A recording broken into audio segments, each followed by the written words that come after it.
आप देख रहे हैं इंडिया टाउन न्यूज, भारत की बात।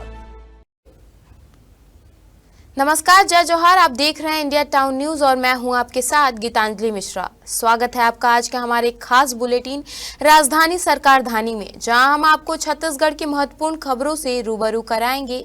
तो चलिए बुलेटिन की शुरुआत करते हैं, लेकिन उससे पहले एक नजर आज की हेडलाइंस पर। छत्तीसगढ़ राजभवन का नाम अब लोक भवन, राज्यपाल सचिव ने नाम बदलने का आदेश जारी किया। नए नामों का शासन में लागू होना शुरू। इंटीग्रेटेड फूड ड्रग लैब को 46.39 करोड़ की स्वीकृति, राज्य के टेस्टिंग क्षमता कई गुना बढ़ेगी। स्वास्थ्य मंत्री ने सीएम का आभार जताया। अजब गजब फ्रॉड, इंटीग्रेटेड के बहाने जमीन करवा लिया अपने नाम। कलेक्टर ने जांच कर एफआईआर के दिए निर्देश। इधर भर्ती में विलंब पर डीपीओ को शो कॉज नोटिस। नई गाइडलाइन दरों में 100 से 800 की बढ़ोतरी। सांसद बृजमोहन ने सीएम साय को लिखा पत्र, कहा व्यापारी और मध्यम वर्ग पर डाल रही आर्थिक बोझ। जेम पोर्टल में खरीदारी में भ्रष्टाचार, राज्य सरकार की बड़ी कार्रवाई। प्रचार सहित 3 प्रोफेसर निलंबित।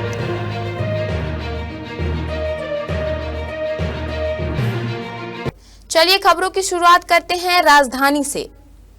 छत्तीसगढ़ में राज्यपाल के शासकीय निवास का नाम राजभवन से बदलकर लोक भवन करने का फैसला किया गया। अधिकारियों ने बताया कि छत्तीसगढ़ राजभवन अब लोक भवन के नाम से जाना जाएगा। भारत सरकार के गृह मंत्रालय द्वारा जारी पत्रों के अनुसार राज्यपाल के सचिव डॉक्टर CR प्रसन्न ने राजभवन का नाम परिवर्तन कर लोक भवन करने का आदेश जारी कर दिया है। राज्यपाल के सचिव ने बताया कि राज्यपालों के सम्मेलन 2024 में राजभवनों का नाम बदलकर लोक भवन करने का सुझाव दिया गया था। इसी के अनुरूप गृह मंत्रालय द्वारा जारी पत्रों के परिपालन में अब से सभी शासकीय परियोजनाओं के लिए राजभवन का नाम लोक भवन के नाम से पढ़ा और लिखा जाएगा।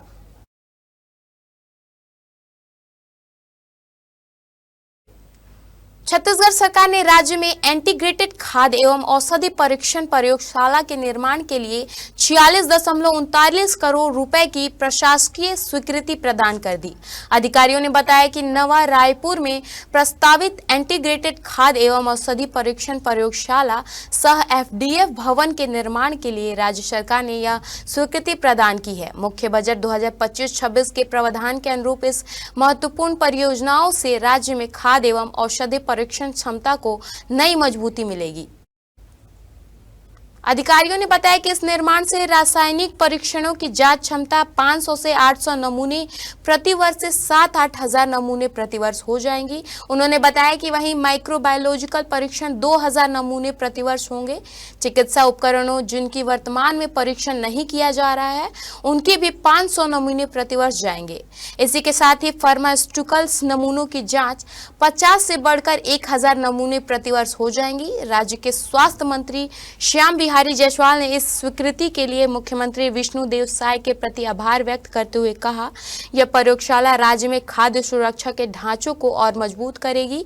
इससे जांच प्रक्रिया अधिक आसान, पारदर्शी और प्रभावी होगी।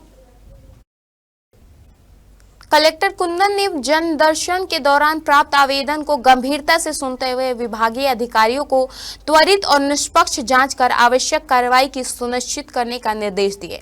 इसी कड़ी में जन दर्शन ने लोरमी विकासखंड के ग्राम बरबसपुर की निवासी जानकी बाई ने भूमि पंजीयन में गंभीर धोखाधड़ी की शिकायत प्रस्तुत की। कलेक्टर ने इस प्रकरण को अत्यंत गंभीर माना और संबंधित विभागीय अधिकारियों को तत्काल जाँच कर FIR दर्ज करने के निर्देश दिए। उन्होंने स्पष्ट कहा कि भूमि संबंधी धोखाधड़ी जैसे संवेदनशील मामलों में किसी भी प्रकार की लापरवाही बर्दाश्त नहीं की जाएगी। जानकी बाई ने बताया कि राजस्व अभिलेख में उनका नाम दर्ज 1.34 एकड़ भूमि की रिकॉर्ड दुरुस्तीकरण के नाम पर आरोपी ने छल पूर्वक अपने नाम विक्रय पत्र पर करवा लिया था।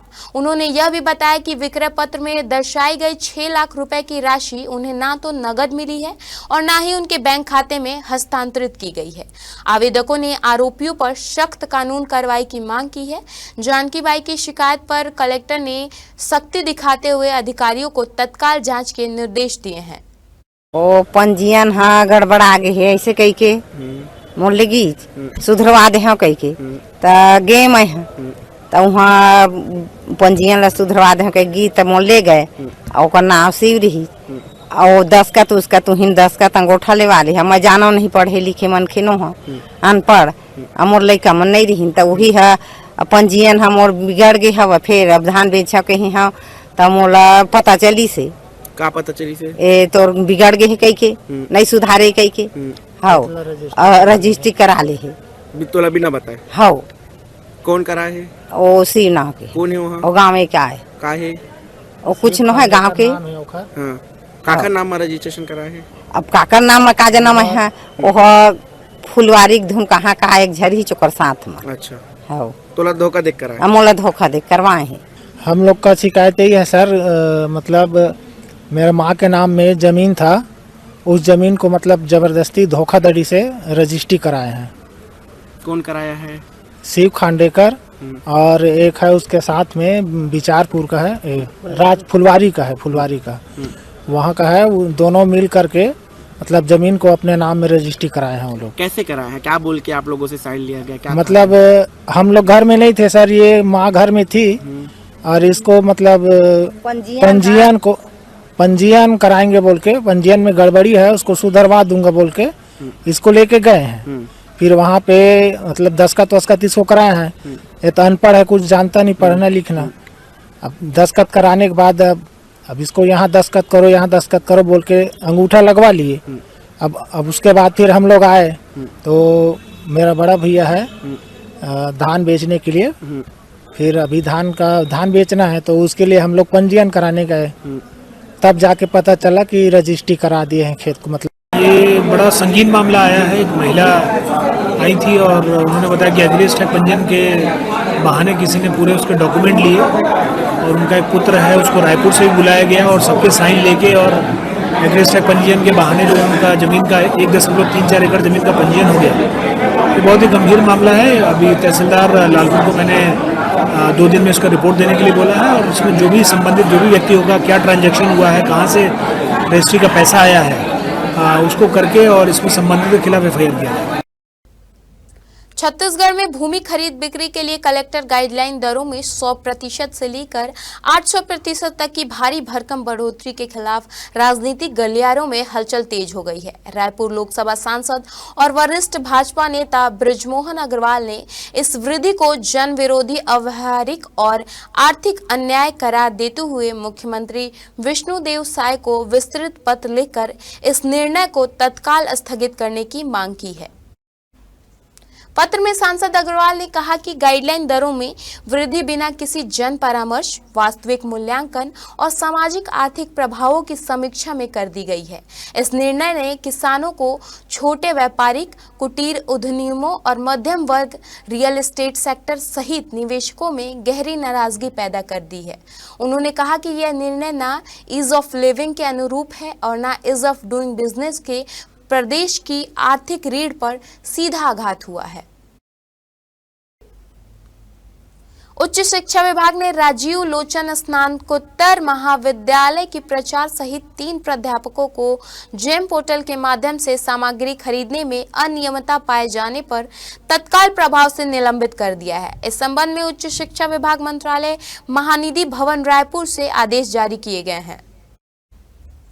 उच्च शिक्षा विभाग द्वारा जारी आदेश के अनुसार राजीव लोचन स्नातकोत्तर महाविद्यालय राजिम की प्राचार्य डॉक्टर सविता मिश्रा, सहायक प्राध्यापक डॉक्टर मोहनलाल वर्मा, सहायक प्राध्यापक देवेंद्र देवांगन, सहायक प्राध्यापक मनीषा भोई के द्वारा जेम पोर्टल के माध्यम से क्रय की गई सामग्री में आर्थिक अनियमितता में प्रथम दृष्टता संलिप्तता पाई गई है। जेम पोर्टल के माध्यम से क्रय की गई सामग्री में इनके द्वारा छत्तीसगढ़ भंडार क्रय नियमों का पालन नहीं किया गया है। राजीव लोचन स्नातकोत्तर महाविद्यालय राजिम की प्राचार्य और सहायक प्राध्यापकों को सिविल सेवा नियम के तहत तत्काल प्रभाव से निलंबित करते हुए इनका मुख्यालय क्षेत्र अपर संचालन कार्यालय रायपुर नियुक्त किया गया है।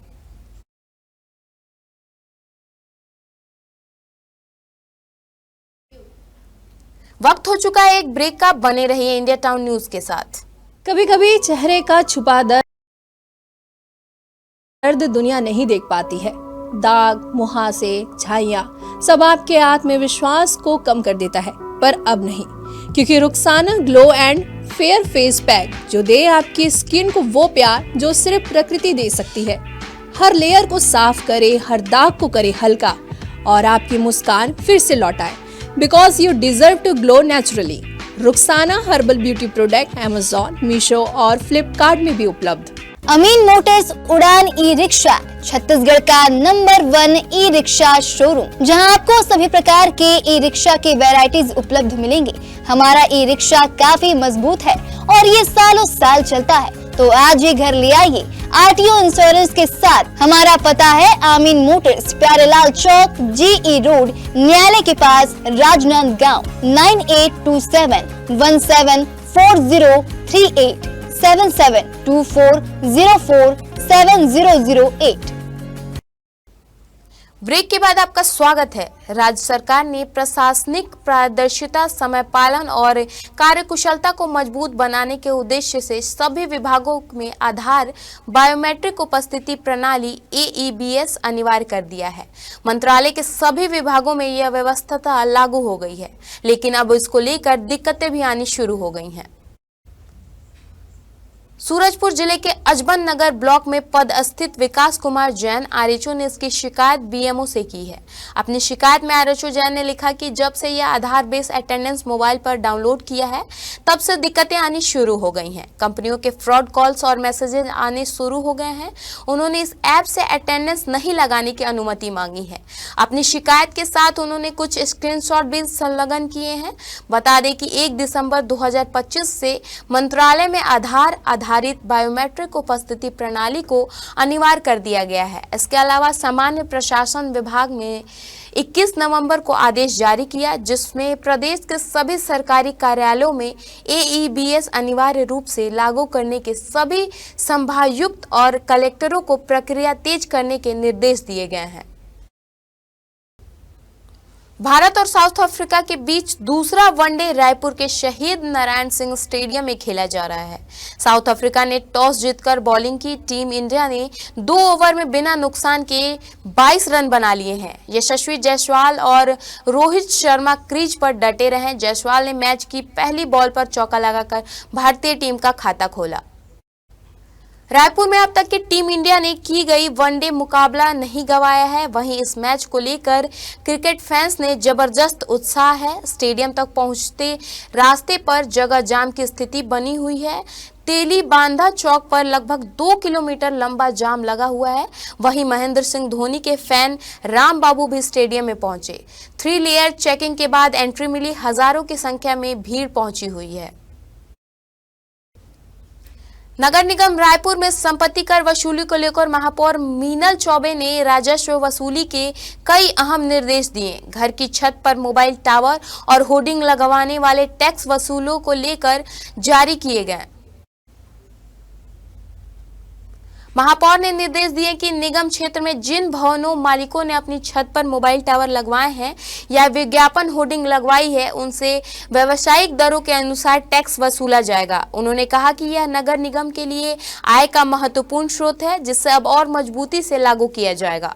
इसके साथ ही नगर निगम के नए राजस्व स्रोता खोजने और उन्हें लागू करने की आवश्यकता है, ताकि वित्तीय स्थिति मजबूत बनी रहे। बैठक में उन बड़े बकायेदारों पर भी चर्चा हुई है जिन्होंने सील बंदी के बाद भी नगर निगम को लंबित राशि का भुगतान नहीं किया। महापौर ने निर्देश दिया कि ऐसे भवनों पर नियमानुसार आगे की कार्रवाई की जाएगी और वसूली में किसी तरह की ढिलाई न रहे। छत्तीसगढ़ बीजेपी ने विधानसभा प्रभारी, जिला प्रभारी और प्रकोष्ठ में 117 पदाधिकारियों को नियुक्ति कर दी है। बीजेपी प्रदेश अध्यक्ष किरण देव की नई टीम में 117 में से 108 पद पुरुषों को दिए गए हैं, जबकि महिलाओं को सिर्फ 9 पद मिले हैं। जारी लिस्ट के मुताबिक 36 विधानसभा में से केवल 1 विधानसभा में महिला नेत्री को प्रभारी बनाया गया है। इस तरह से प्रकोष्ठ में 2 और जिलों में 6 महिलाओं को प्रतिनिधित्व दिया गया है। हालांकि युवाओं, अनुभवी नेता और संगठन में लंबे समय से सक्रिय कार्यकर्ताओं को प्राथमिकता दी गई है। वहीं जिला संगठन की बात करें तो प्रभारी और सह प्रभारियों की भी नियुक्ति की गई है। इनमें से रायपुर शहर की जिम्मेदारी राजेंद्र शर्मा और रायपुर ग्रामीण की कमान सुरेंद्र पटानी को दी गई है। वहीं बिलासपुर ग्रामीण की जिम्मेदारी प्रबल प्रताप जुदेव को सौंपी गई है। लिस्ट में कम महिलाओं को जगह मिलने पर प्रदेश कांग्रेस संचार विभाग के अध्यक्ष सुशील आनंद शुक्ला ने कहा कि भाजपा वैचारिक रूप से और आदतन महिला विरोधी है। महिला कार्यकारिणी में भी महिलाओं को स्थान नहीं दिया गया है। बताया जा रहा है कि बीजेपी के प्रदेश महासचिव पवन साय ने विधानसभा प्रभारी, जिला प्रभारी और प्रकोष्ठ पदाधिकारियों को स्पष्ट कर दिया है कि अब पूरा फोकस बूथ मजबूत करने और जमीनी स्तर पर माइक्रो मैनेजमेंट पर रहेगा। अभिनेताओं को जमीनी स्तर पर काम करना अनिवार्य है। छत्तीसगढ़ में जमीन रजिस्ट्री और कलेक्टर गाइडलाइन दरों में बढ़ोतरी के खिलाफ आम आदमी पार्टी ने प्रदेश भर में धरना प्रदर्शन किया। रायपुर में यह विरोध पहाड़ी मैना चौक नगर निगम कार्यालय के पास आयोजित किया गया। कार्यकर्ताओं ने वित्त मंत्री ओपी चौधरी का पुतला दहन कर कड़ा विरोध जताया। प्रदेश कार्यकारी अध्यक्ष उत्तम जायसवाल ने कहा कि सरकार का यह फैसला गरीब किसानों और मध्यम वर्गीय परिवारों की उम्मीदों पर करार प्रहार है। उन्होंने कहा कि 80% लोग छोटी जमीन खरीदकर घर बनाने का सपना देखते हैं, लेकिन गाइडलाइन दरें बढ़ने से उनका सपना टूट जाएगा। ना किसान जमीन खरीद पाएंगे और ना ही जरूरत पड़ने पर बेच पाएंगे।